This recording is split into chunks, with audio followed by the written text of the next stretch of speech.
So muli, salamat sa ating Diyos sa tayo po ay muling malaya na magkasama sa pag-aaral ng kanyang mga salita. Marami po mga pangyayari sa kasaysayan, kagaya ng sinasabi sa awit, our God, our help in ages past.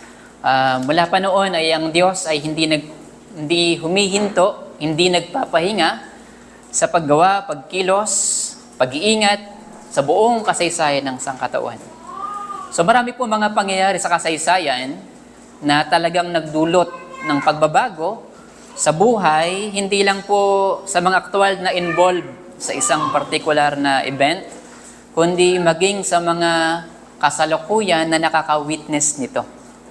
Sa mga individual na nagkakaroon na lamang ngayon ng kaalaman sa mga events na ito, nagkakaroon ng kaunawaan, ay nagdudulot pa rin po ito ng impact ng pagbabago sa kanilang mga buhay.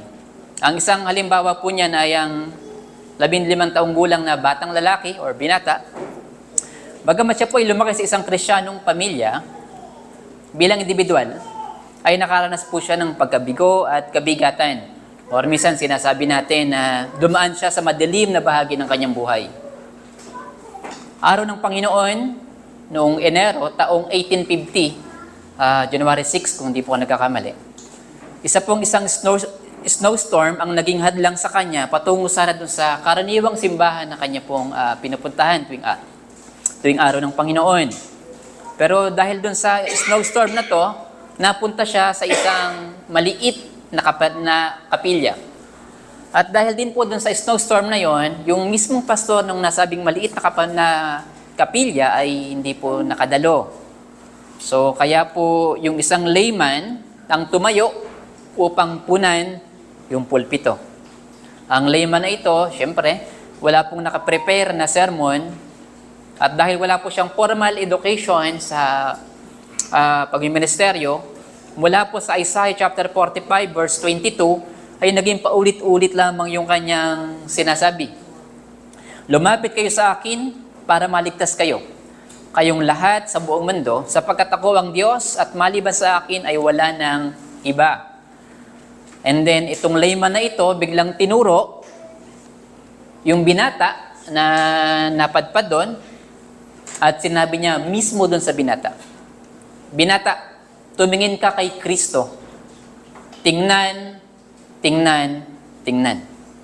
Sa sandaling iyon, napagtanto ng binata, humantong siya sa pagkakaunawa na ang kapayapaan ay hindi isang bagay na makakamit sa pamamagitan ng matindi o ng sariling pagsisikap, kundi isang biyaya na matatanggap sa pamamagitan lamang ng pananampalataya. So ang pangyayaring ito ang nagsimula ng malaking pagbabago sa buhay ng binata na yon. Sa sandaling iyon, nakita niya ng maliwanag sino si Kristo. Sino yung historical Christ na dumating talaga. At mula doon ay tinawag siya ng Diyos na maging mangangaral ng mabuting balita. Kung saan hanggang sa kasalukuyan, hindi po para itaas yung binata na to, hindi ko na babanggitin yung kanyang pangalan, pero ang general consensus ng lahat ng tunay na iglesia, hindi lang po Reformed Baptist, lahat ng maayos na iglesia ay iisa yung kanilang consensus patungkol sa bagay na ito. Hanggang sa kasalukuyan, siya po ang itinuturing na greatest preacher. So siguro may nakakakilala nung kwento na yon. Ito po ang resulta sa kanya ng personal niyang makatagpo si Kristo. Nang dumating at naging pagpapala sa sangkatauhan, personal niyang makatagpo. Lumaki siya sa isang Kristiyanong pamilya, pero nung moment niya na yon, tunay na nakita, ito si Kristo. Ito din po ang makikita natin dito sa Titus chapter 2, verse 11 to 14. Kung saan ipinakita niya po sa Pablo ang katotohanan tungkol sa grasya ng Diyos na naganap sa kasaysayan, nahayag sa sangkatauhan na may kapangyarihang bumago sa buhay ng isang makasalanan. Sa bawat isa na makaka-witness nito, nakaka-encounter ng bagay na ito. Ipinakita po dito ni Apostle Pablo ang epekto sa present life sa ngayon, sa buhay natin, nung past at nung future. Ang sinasabi po dito ni Paul, kagaya po na ating binasa verse 11, yung the grace of God has revealed in former days, 2,000 years ago. At ito pong grace na to ay nagpapatuloy sa ating buhay ngayon ng mga mananampalataya and will ultimately be completed when we enter into its fullness and joy sa future. So essentially mga kapatid, Paul is stating that the present calling, sabi po kasi dyan yung pagiging makadiyos, yung godliness, at i-renounce natin yung pagiging ungodly na binabanggit niya sa verse 12. Yung manner ng pamumuhay na dapat makita sa mga mananampalataya is rooted in what Christ has already accomplished. At the same time, the blessed hope and glorious expectation of Christ's return have a tangible effect. Merong talagang real-time na effect sa buhay natin ngayon. So, ang nangyayari po mga kapatid sa verse 11 to 14 particular, nasa sandwich po tayo ng dalawang historical event. Yung isa past, yung unang pagdating ng ating Panginoon Kristo, pero yung isa future. Heto po tayo sa gitna. At yung dalawang event na ito ang siyang nagdudulot sa atin anong klaseng buhay meron tayo ngayon. So, yun yung ganito nilatag ni Apostle Pablo. So, sa pagtalakay pa din po natin, ito pong verse 11 to 14, chapter 2, i-remind ko lang po yung bawat isa. Bahagi pa din po ito nung tema at nung layunin pagkakasulat dito ni Paul ng Titus. At ito po ay to put things into order. Hindi pa rin po tayo doon. Kung naalala niyo po yung naging simula ng ating series dito sa Titus. So basically, sinasabi po natin dito, kung nais daw po nating makita na maging maayos, na nasa order ang ating iglesia, yung buhay ng mga elder ay nakita natin na maging godly, yung buhay ng bawat age and gender groups, matatandang lalaki, matatandang babae, mga kabataang babae, kabataang lalaki, ay lumalakad sa buhay na nais ng Diyos. Pinaalalahan po tayo dito ni Apostle Pablo na ma-remind tayo na ito po ay bunga lamang ng grasya ng Diyos. Hindi po ito sa karunungan, pamamaraan, pamantayan, at gawa lamang ng ating laman. So ang title po ng ating mensahe ngayong umaga ay The Appearing of God's Saving Grace. At may tatlong na katotohanan tayong titingnan. Una, the grace appeared, the grace applied, and then third, the grace anticipated. Pero bago po yan, tayo po ay muling manalangin. Panginoong Diyos, aming Ama, kami ay muling nagpapasalamat sa kalayaan na makapagbulay ng inyong mga salita. Aming hinihiling ang patnubay ng Banal na Espiritu. Buksan nawa aming puso at isipan sa mga katotohanan, sa mga instructions mo, at sa mga pangako mo na aming maririnig ngayon. Dalhin kami sa lalong pagiging kawangis ng aming Panginoong Kristo. Maging kaluguran nawa sa inyo aming pagbubulay at pagpapala sa bawat isa sa pangalan ni Jesus. Amen. So una, the grace appeared. Isa po sa katangian or ugali ni Apostle Pablo na mag-switch sa theological reflection. Kapag po tinatalakay niya yung buhay na nararapat sa mga mananampalataya, bigla niyang dadalhin sa pagtalakay ng isang doktrina o ng isang theological truth. So matapos po niyang ilatag sa verse 1 to 10, yung buhay na nararapat sa bawat age and gender groups ng iglesia, lumipat naman po siya dito sa verse 11 at pinaliwanag naman po niya ano yung source. Bakit ko kayo sinasabihan na yung matatandang lalaki dapat maging ganito? Matatandang babae dapat maging ganito? Kabataang lalaki at babae, bakit ito yung dapat na maging buhay nyo? Dito po ay pinapaliwanag niya dahil yon sa grace ng Diyos. Nanahayag. Yun yung kanyang sinasabi niya. Ang grasya ng Diyos ay nagdudulot ng kaligtasan sa pamamagitan ng ginawa ng ating Panginoong Hesukristo. Yet meron lang pong paglilinaw dito. Ang grace of God na binabanggit dito ni Apostle Pablo ay hindi yun yung grace na common nating alam, unmerited favor ng Diyos. Sa halip, nang gamitin ni Paul yung salitang the grace of God has appeared, ito po ay tumutukoy sa act ng Diyos. Sa ginawa ng Diyos sa history. Una, sa pagdating ng ating Panginoong Kristo, dun sa incarnation, and then pangalawa, yung future pa lang, yung pagbabalik ng ating Panginoong Kristo. Yung dalawang event na yon, Yun yung sinasabi ni Paul na the grace of God appeared. So, tinatawag din po itong epiphany or epiphanies, appearances. Ibig pong sabihin ng epiphany, pag-reveal, pagmamanifest ng Diyos ng kanyang sarili sa tao. I-reveal ng Diyos yung kanyang sarili. At dyan sa dalawang event na yan, yung dalawang epiphany na yan, yung first coming ating Panginoon sa Kristo at yung second coming, nakasalalay yung tiyak at ganap na kaligtasan ng tao. Bakit po natin binabanggit ito mga bagay na ito? Sabi po ni Martin Lloyd-Jones, Christianity is something that based upon actions, events, things that have literally taken place in the course of human history. At akpa din po ng Diyos na tayo ay humantong sa pagkaunawa ng mga events na ito or mga act na ito ng Diyos. Na as if personal nating nawi-witness yung ginawa ng Diyos sa kasaysayan. Wala man po tayo dun sa event na yon, pero sa pamamagitan po ng mata ng pananampalataya, yung eye of faith ay nagiging maliwanag sa atin. O sa tama kong sabihin, sa lahat ng mga hinirang ng Diyos, the moment na pinipresent yung ginawa ng Diyos, nagiging malinaw sa kanila. Nagiging malinaw sa atin yung ginawa ng Diyos.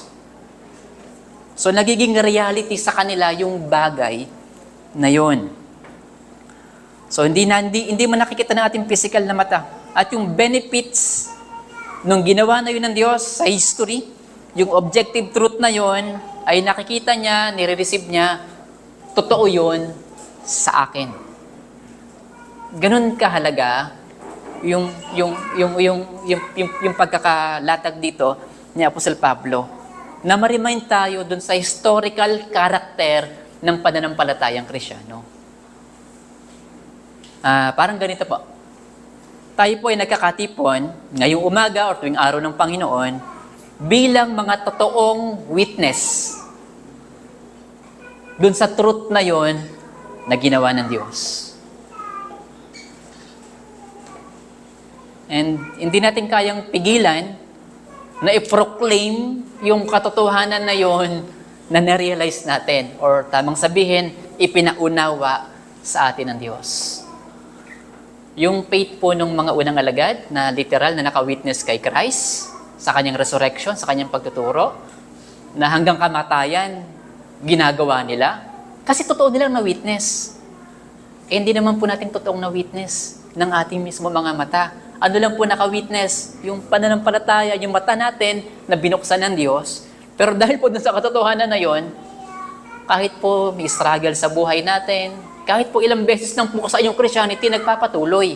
Kasi, ang bumubuo ng mga iglesyang ito ay yung mga individual na totoong na-witness yung historical act na yon o yung act na yun ng Diyos sa history.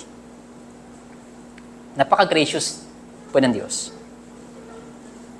At dagdag pa po ni Lloyd-Jones, this is what sets Christianity apart from other religions or philosophies. Bakit? Ang isang religion na yan, ang isang grupo na yan, sila nagkakasama-sama dahil sa kanilang ideologies or idea or concept or mga perspective. Nagkakaintindihan sila sa bagay na yun. Pero more than po dun yung Christianity. Merong historical basis, may reality, yung pagkakatipon-tipon natin. Hindi lang po dahil nagkakasundo tayo sa isang katuruan o sa concept o idea. Dagdag pa niya, salvation is based on something done. May nangyari kasi. May ginawa kasi ang Diyos. Hindi po dahil lamang, ito kasi yung sabi ng church at nagustuhan ko yun. Yun din yung takbo ng isip ko, kaya doon ako. Hindi po ganun. Hindi po sinabi ng Diyos na napatawad ka na sa iyong kasalanan, ligtas ka na. Bagamat po pwedeng mangyari yun. Pwedeng gawin ng Diyos yun. Pero hindi lamang po ganun. Ito po ay totoo dahil totoo niyang isinugo yung kanyang anak na nabuhay sa isang particular na lugar, kagaya ng sa Sunday school kanila, nangaral, punta dito, punta doon, totoong ginawa niya yung mga bagay na yun. At doon po nakabatay ang ating pananampalataya. Our Christian belief and behavior is derived doon sa mga action na yun na ginawa ng Diyos sa pamamagitan ng ating Panginoong Jesucristo. Tanggalin po natin yung reality na yun. Wala na po ang Christianity. Walang saysay ang ating pagkakatipon. Ito po ang ibig sabihin ni Apostle Pablo sa mga salitang grace of God has appeared. Ito ay ang actions ng Diyos sa history in and through the person of Christ. Hindi po kasama yung pagkakaintindi natin ng grace. Ito yung unmerited favor ng Diyos, yung kanyang pabor sa iyo, yung ginawa niya sa iyo, pag-ipon niya sa puso mo, kasama po yun. Pero dito ay merong historical, particular, na pinapakita ang Apostle Pablo. Pangalawa, so yun yung grace. Sabi niya, has appeared. Ang salitang appeared naman po dito ay epipaino. Ang ibig pong sabihin ay to appear or to shine upon. Ang layunin nito ay to become literally visible or to make known. Ang ibig pong sabihin, nang ihayag ng Diyos, nang i-reveal niya yung kanyang grasya, yung kanyang act toward sa sinful na mga tao, ang layunin nito ay magkaroon ng pagkakaunawa yung sangkatauhan. Talagang maintindihan, makita natin. At the moment na makita natin yung katotohanan na yon, magdudulot po yun ng desire sa isang individual na makaka-witness nito, nakikita ito, napakaganda nun. Yun si God, yun yung act ni God. Gusto ko yun, parang akin yun. Yun yung natural talagang tugon ng isang hinirang. Alam niyang para sa kanya yung bagay na yun. Ang inaasahang epekto nito ay tumakbo yung mga hinirang papalapit doon sa liwanag na yon ni Kristo na inihahayag tuwing may pangangaral. Iyakapin niya yung katotohanan na yon, hindi lang for the sake ng kaalaman, kundi maranasan niya yung kapangyarihan na ginawa na yon ng Diyos sa kasaysayan. Madalas po nating narinig ang salitang grasya. Grace, grace, grace. Maging sa hindi po mga mananampalataya. Subalit, maliban sa totoong makatagpo or maranasan ito ng isang tao, hindi siya magbebenepisyo sa grace na ito. Wala itong pakinabang sa kanya. May kapatid tayo. So, hindi lang pinagtagpo sa grace, talagang tinadhana sa grace. Or kay grace. Literal. So, nang sabihin po dito, ni Apostle Pablo, dagdag pa, nang the grace of God has appeared to all men, hindi naman po sinasabi dito na ang grasya ng Diyos ay ngayon lang dumating. Nung 2,000 years lang, nung pagdating lang ni Christ. Or kailan lamang ipinadama ng Diyos parang sa New Testament lang. Na as if sa Old Testament ang Diyos ay isang mabagsik na Diyos. At sa New Testament ay naging isang mabuti, gracious na Diyos. Hindi po ganun. Ang Diyos po ay mula noon hanggang ngayon, hanggang sa future ay mananatiling unchangeably gracious, good, and merciful. Psalm 136, yan po yung sinasabi, yung kanyang mercy ay endures forever. Psalm 103, yung kanyang mercy and gracious ay mananatili, abounding. So, yan po yung sinasabi ng mga talata na yan. Kaya wag po nating isipin na ang nature ng Diyos or ang essence ng Diyos ay nagbabago or pwedeng magbago. Hindi po kailan lang naging gracious ang Diyos. Noon pa lang. Nung sinabing nag-appear, hindi para bang naging ganito na ako ngayon. Yet sa kabila na ang Diyos, sa kanyang karakter, sa kanyang essence ay talagang gracious. From the beginning. Alam natin, sa Eden, may nangyari na yung diablo, sa pamagitan ng ahas, ay nagbigay ng pagko-question or pagdududa sa otoridad ng salita ng Diyos. Totoo bang sinabi ng Diyos? Bakit pinagbawal yung napakagandang bunga na yan? Ganun ba siya ka-good? At alam natin na bulag or nadaya yung tao sa mga sandaling iyon. Tinalikuran nila yung katotohanan patungkol sa Diyos. And then, daanan ko lamang po saglit to ma-remind tayo kung paano tinitingnan ni Apostol Pablo yung sangkatauhan ngayon. Romans chapter 1, verse 18 to 25. For the wrath of God is revealed from heaven against all ungodliness and unrighteousness of men, who by their unrighteousness suppress the truth. For what can be known about God is plain to them, because God has shown it to them. For His invisible attributes, namely His eternal power, divine nature, have been clearly perceived ever since the creation of the world. So, nun pa lang at hindi talaga nagbabago ang Diyos. Yet, yung katotohanan na yan is tao mismo ang nagre-reject. So, parang kanina po dun sa Sunday school, ang gusto ko lang sanang i-add, yes, totoo, at higit po sa malalaman natin, kilala nila ang ating Panginoong Yesus noong mga sandaling iyon.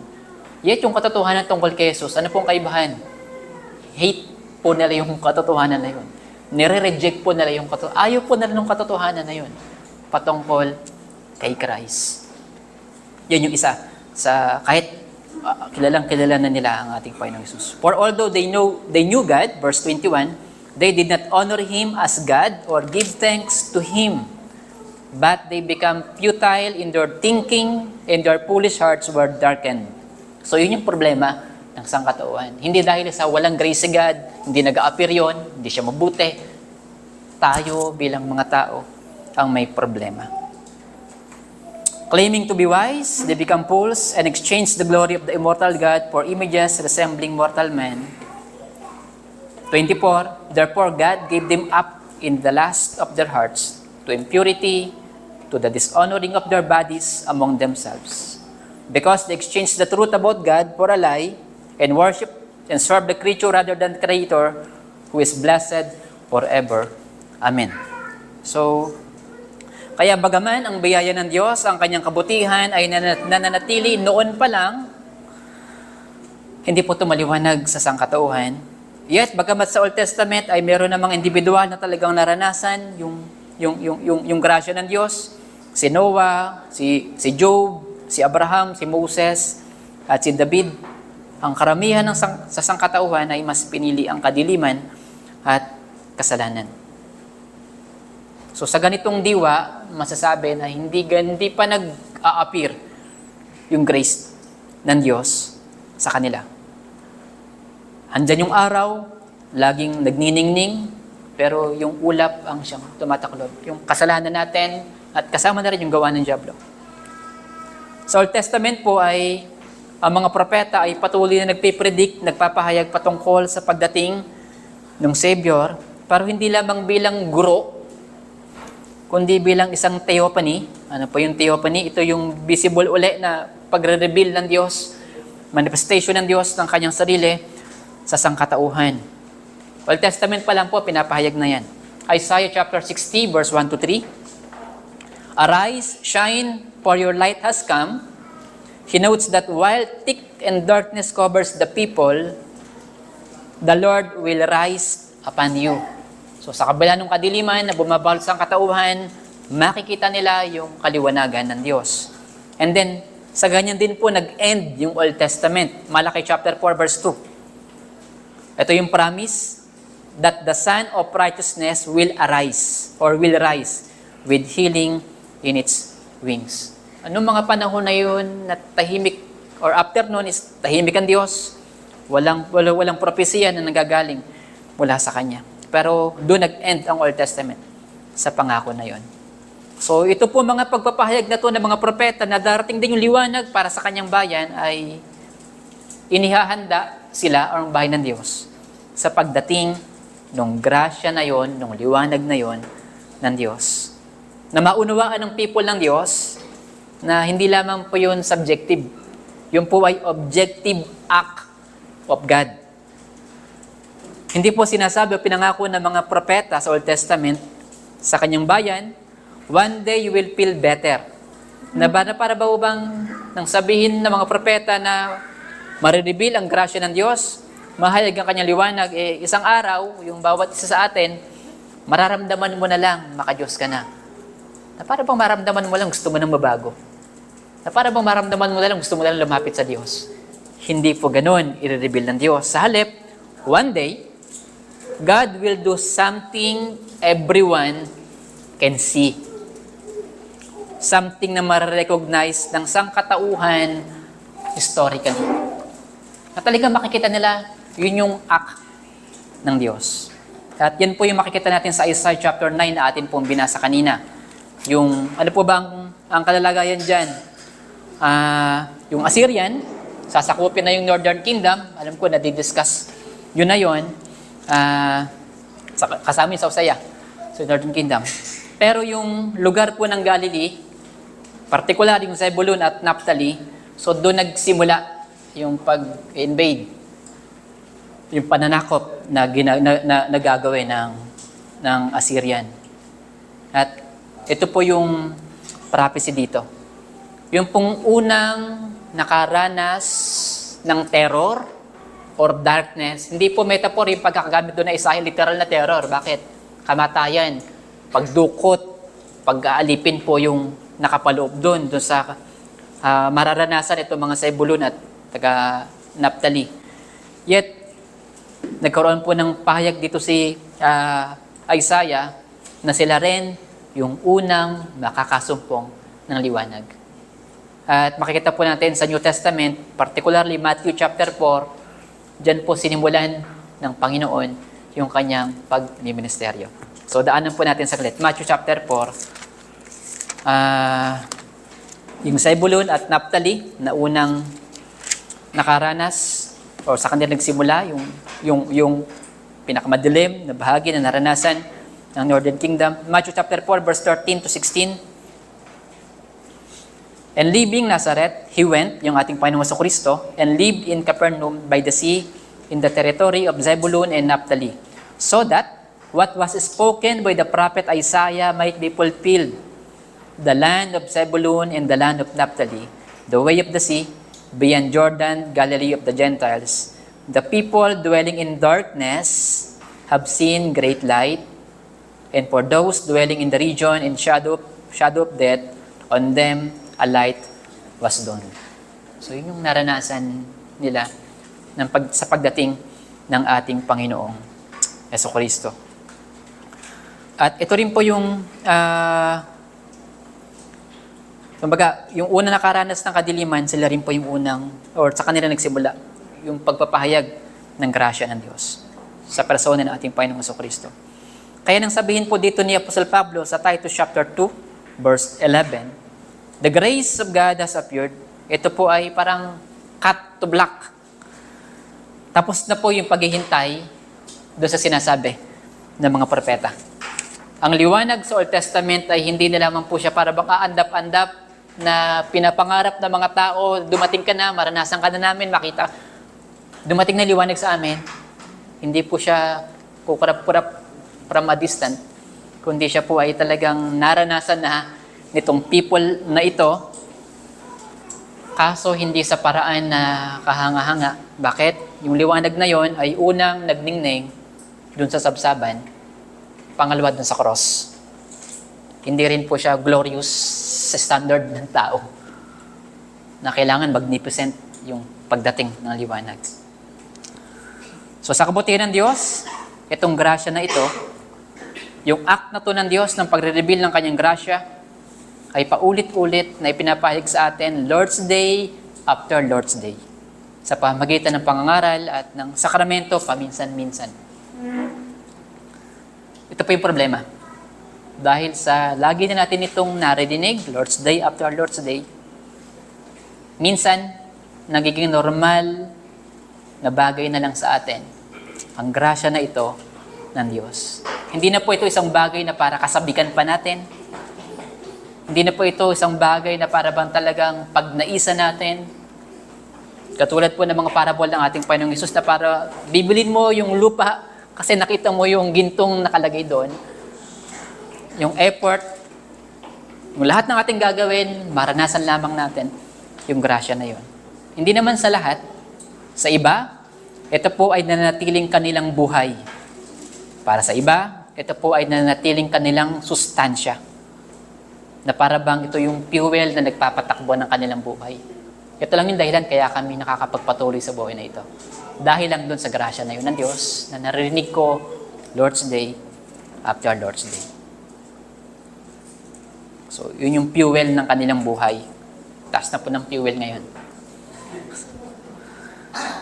Pero yung fuel na ito ng Diyos is freely available sa ating lahat. Lord's Day after Lord's Day. At yung intention po nung grace na yun ng Diyos na mag-appear sapagkat nais niya na talagang magkaroon ng pananabik dito yung kanyang bayan the moment na makita at ma-realize. Kung titingnan po natin yung ating sarili, kamusta po? Ganun tayo nananabik sa grasya na yun ng Diyos. So, pangalawa. So, kung sa past, ganun inireveal ng Diyos. Ganun nag-appear yung grasya ng Diyos. Tanong, itong grasya na to, itong act na to ng Diyos is paano siya ngayon sa buhay natin bilang mga mananampalataya. Ang sabi po dyan ni Apostle Pablo, training us to renounce ungodliness and worldly passions and to live self-controlled, upright and godly lives in the present age. Ang salitang ginamit naman po dyan ni Paul dun sa training ay paideo. Ang ibig sabihin po ay discipline, to educate, to train, at to chastise. Na ginagamit po sa mga magulang na nagpapalaki ng kanilang mga anak. Ano pong ibig sabihin? Yung pong training na binabanggit dyan ni Paul is personified ni Paul as a discipler or particular as a parent na dinidiscipline, dinadisciple yung kanyang anak. Ibig pong sabihin, sinasabi dito ni Paul na yung grace na yun ng Diyos na nag-appear sa past, ay yung grace na yun ay patuloy na gumagawa ngayon as a parent, pinalalaki yung mga mananampalataya. Chinachastise, tinitrain, dinidiscipline, inaalagaan, inaaruga, hinuhubog. So, yun yung sinasabi dito ni Apostle Pablo. So, yung pong grace ay hindi lamang doctrine. Ang grace ay hindi lamang subjective na yun yung nararamdaman natin. Sa halip, ito ay tulad ng isang magulang sa kanyang anak. Ang Diyos po ay hindi natatapos na mag-act sa history. Siya po ay patuloy na nagkakalinga sa kanyang bayan. At grace po, itong act na to is, ganun pa rin ang sinasabi dito ni Apostle Pablo. Mga kapatid, nang tayo ay manampalataya kay Kristo at nakipag-isa sa Kanya, tinawag tayong Christian, tayo po ay mga tagapagmana kay Kristo. So bilang mga royal son at daughter, tayo po ay dinadala na lumakad sa paglakad ng ating Panginoong Jesucristo. Philippians chapter 2 verse 8. Kung paanong He humbled Himself and became obedient to the point of death, even the death of the cross. Yun yung nilakad ng ating Panginoong Jesucristo. At kung doon tayo dinadala hanggang kamatayan, ang pagsunod na sinasabi sa atin. Luke chapter 9 verse 23. If any man will come after me, let him deny himself and take up the cross daily and follow me. At yun po yung mabigat. Kung sasabihin mo, Elder, napakabigat ng bagay na yan. Actually, imposible siyang magawa talaga ng perpekto sa ating buhay. Sa pamamagitan ng ating sarili at natural na lakas. At yun po mismo yung sinasabi dito ni Apostle Pablo. Wala po makakagawa sa atin sa ating sariling lakas. Pinapaliwanag niya dito, yung grace lang kasi talaga ni God ang mag-enable sa atin, magdadala sa atin na makalakad sa naging paglakad ng ating Panginoong Jesucristo. At ito po ay act pa din ng Diyos sa atin, sa persona ng banal na Espiritu na nananahan sa bawat individual na nananampalataya sa ating Panginoong Jesucristo. So, kumbaga, sinasabi po dito ni Apostle Pablo, yung grace ang nag-enable sa atin or yung word minsan na ginagamit, nag-a-animate. nagpapakilos, nagpapagalaw sa atin, na gumalaw sa isang certain way o sa isang certain na pamumuhay, buhay ng mga mananampalataya. Ito ay dahil sa grasya ng Diyos. At verse 11, actually sinimulan po dito ni Paul, for the grace of God. Ibig sabihin, dahil lamang dun sa for the grace of God, kaya niya sinasabihan itong mga mananampalataya sa Kreta, ito dapat yung maging buhay nyo. For, or dahil sa, ang grace ng Diyos is nahayag sa inyo. So, hindi lamang makita, hindi lamang maunawaan, kundi naranasan nyo sa inyong buhay. So, kung negative po ang pag-uusapan, maaring may mga member talaga sa Crete at sinasabi nila sila yung mga anak ng Diyos, tagasunod ng Diyos, mananampalataya ng Diyos. Chapter 1 verse 16, sabi po ni Paul, they deny Him by their works. So, pwedeng i-claim din naman, ako yung mananampalataya sa Diyos, pero i-deny siya ng ating buhay mismo, ng ating action. Kung yung grace na to ng Diyos is hindi natin mararanasan. Ito po yung sabi ni, or tanong ni A.W. Pink, how may I know that the grace of God, which brings salvation, has appeared to me? Nagpo-profess ako ng pananampalataya kay Kristo. Pero paano kung nga matitiyak na totoo kung nakita yung grace na yon ng Diyos, na nag-appear talaga sa akin personally, yung grace ng Diyos? A vitally important question is that one which none who really values the eternal interest of his or her soul will treat lightly or take for granted. There are many who profess to be saved, but they give no evidence of it in their lives. Doon pa lamang po gaano po kahalaga sa iyo yung kaluluwa mo, gaano ka nananabik doon sa buhay na inihanda ng Diyos sa atin, na kinamatayan ni Kristo, inaccomplish ni Kristo para sa atin. Then ito yung sagot niya. Teaching us that denying ungodliness and worldly lust, divine grace teaches its favored recipients subjectively as well as objectively, effectually as well as theoretically. Sabi ni A.W. Pink, grace in the heart prevents us from abusing grace in the head. It delivers us from making grace the lackey of sin or tools, kasangkapan ng kasalanan. Na para bang okay lang na magkasala, gracious naman si God. Yun na yung naging function ngayon ng grace. Where the grace of God brings salvation to the soul, it works effectually. At ano daw po yung itinuturo ng grace sa atin? Practical holiness. Grace does not eradicate ungodliness and worldly lust, but it causes us to deny them. Hindi po tayo nagtuturo na wala ng kasalanan sa atin. Bagkus baliktad. Ang kasalanan sa buhay natin is totoo. Malakas. Talagang struggle araw-araw sa buhay natin. Mapapatunayan, alam nyo yan sa sarili nyo, alam natin yan sa sarili. Napakalakas po ng kasalanan. At yung katotohanan ng sin sa buhay natin, hindi dahil may grace is totally nawawala na itong mga bagay na ito. Sa halip, yung grace ang nagdudulot sa atin, nakamuhian yung sin na ginagawa natin sa ating mga buhay. Hindi po nangangulugan, hindi tayo magkakasala. Sa ating mga tahanan pa lang nasan lumalabas yung tunay nating pagkatao. Ibig ba sabihin, walang grace sa atin? Ang binabanggit dito is, ano yung bunga nito sa atin? Lalo ka bang namumuhi sa kasalanan? Nagkakaroon ba tayo ng ganong kaisipan? Napakalala talaga ng kasalanan. Napakahirap maging tao. Salamat sa grace ng Diyos. Sa pamamagitan lamang nito, Ako nakakapagpatuloy sa pananampalataya bilang Kristiyano. So may struggle, may labanan na nangyayari sa buhay natin.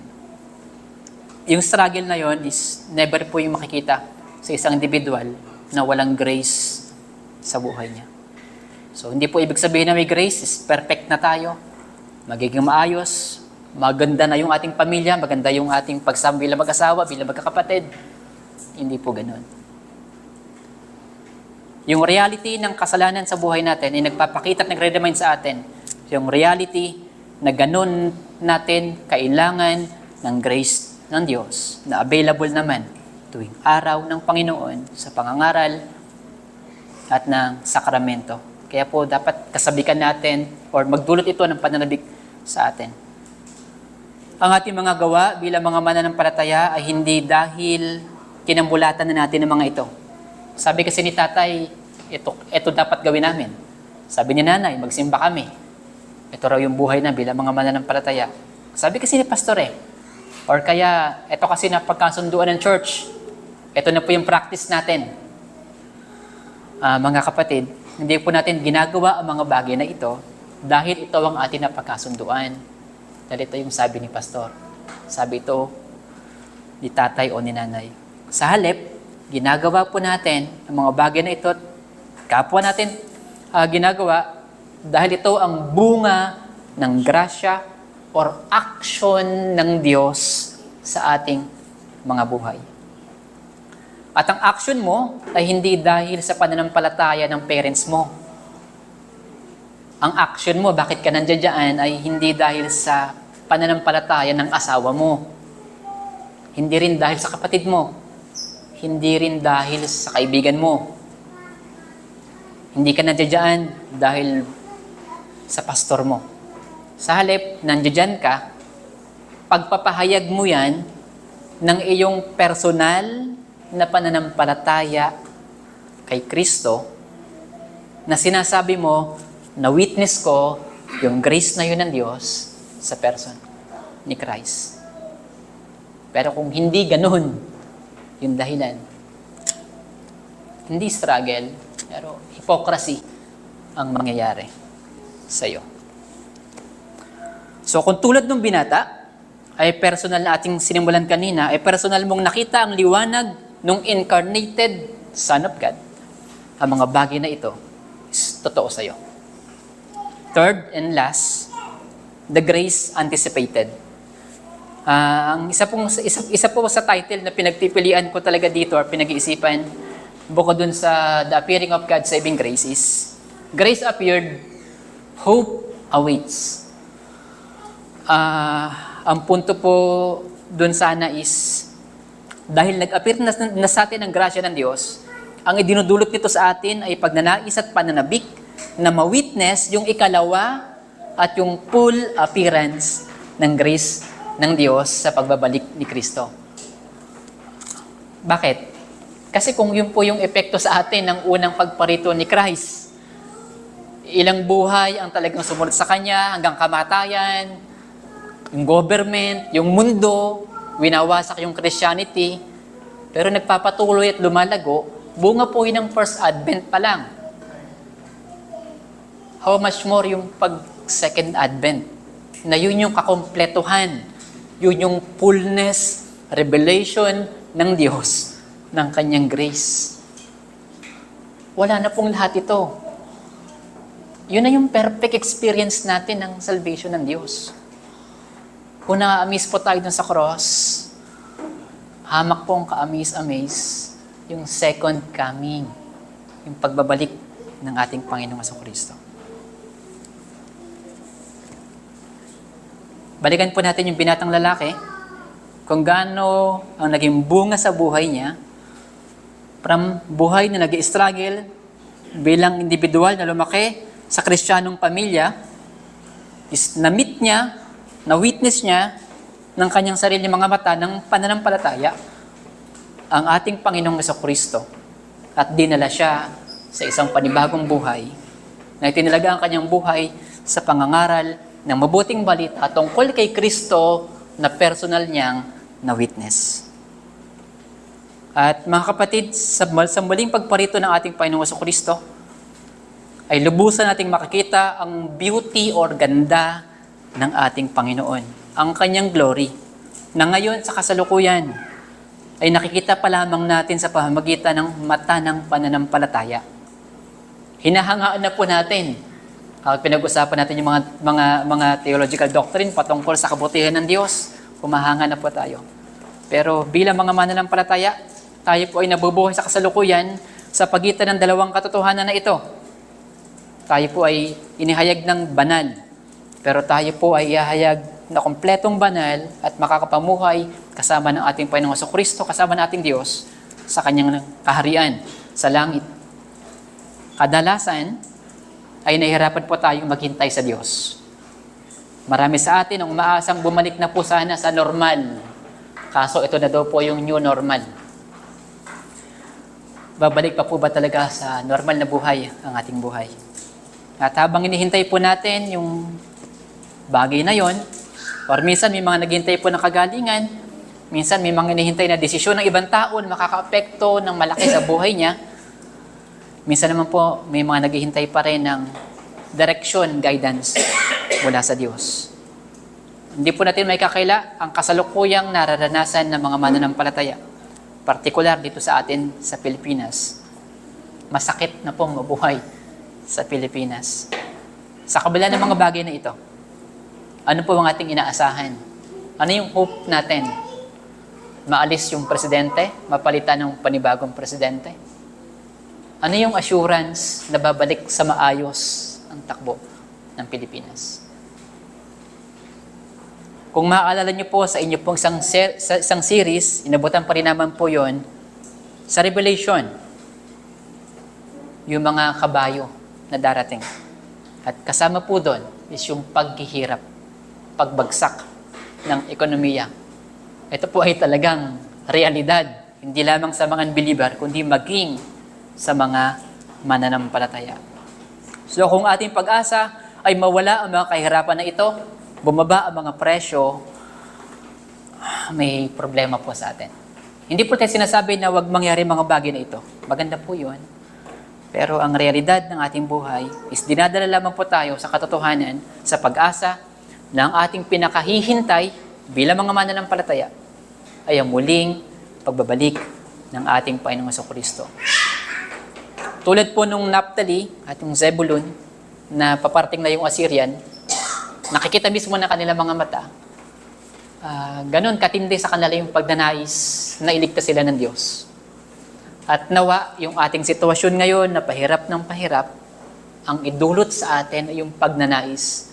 Panginoon, bumalik ka na. Bumalik ka na. Maranasan na natin yung kakumpletuhan ng kanyang pagdiligtas.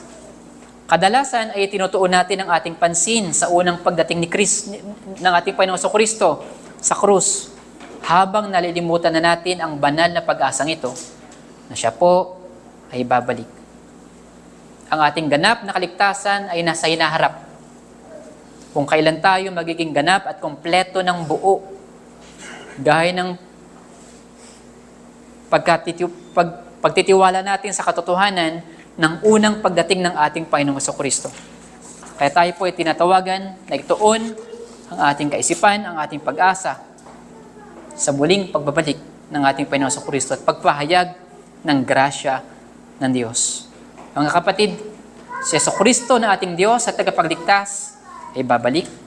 Tayo ay naghihintay, pero hindi po in idle. Tayo ay naghihintay na may pag-asa. Ang ating pag-asa ay hindi batay sa kung ano sana ang mangyayari. Sa halip, ang ating pag-asa at paghihintay ay nakabatay sa kung ano yung matatag na ipinangako ng Diyos.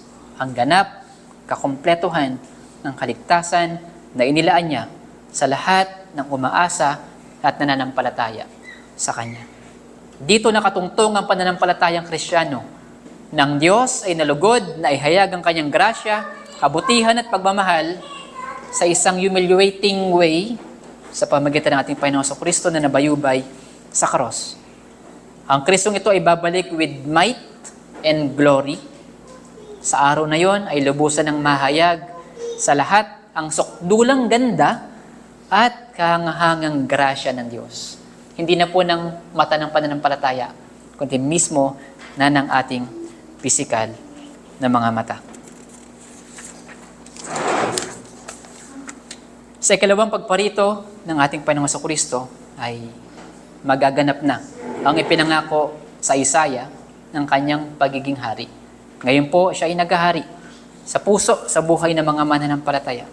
So, balit sa kanyang pagbabalik, siya po ay literal, pisikal na nating mararanasan ng paghahari, ang pamumuno sa ating mga buhay. Mga kapatid, nawa ang mga katotohanan ito ay patuloy na magdala ng pag-asa at pananabik sa bawat isa sa atin at patuloy na pagpupuri sa pagpapahayag ng Diyos ng kanyang act of grace. Hindi lang sa unang pagdating ng ating Panginoong Jesucristo, kundi maging sa kanyang muling pagparito. Last, ito pong sabi ni Apostol Pablo sa verse 15, declare these things, exhort and rebuke with all authority, let no one disregard you. Ang mga bagay na ating narinig ay pagkain sa ating mga kaluluwa. Ito lamang ang ating pag-asa at nararapat na laging marinig ng bawat mananampalataya. Nawa ang mga katotohanan ito ay patuloy na manatili sa ating mga puso sa patnubay at kapangyarihan ng banal na Espiritu. Tayo po yung manalangin. Panginoong Diyos, aming Ama, kami ay patuloy na nagpapasalamat sa mga salita mo na nagre-remind ng aming identity at nagre-remind sa amin ng inyong kahangahangang gawa sa pamamagitan ng aming Panginoong Jesucristo na yung butong na anak. Hindi lamang sa kanyang unang pagparito, kundi dinadala mo kami sa pananabik na masilayan ang ganda ng kanyang muling pagbabalik, kung saan lubusan mo nang ihayag ay yung inilaan at inihanda sa lahat ng nananampalataya at umaasa sa iyo. Dalangin namin, O Diyos, sa bawat isa, batid mo ang kanya-kanya mga pinagdaraanan, nawa ang mga salita mong ito ay patuloy na magdala sa amin ng kalakasan na makapagpatuloy pa, mag-endure pa, at mag-persevere sa pananampalataya. I-preserve mo rin kami, O Diyos, sa pamamagitan ng mga katotohanan na ito na lagi mong ipinapaalala, pinapahayag sa iyong bayan. Salamat aming Ama. Ito po aming panalangin ng may pasalamat sa pangalan ni Jesus. Amen.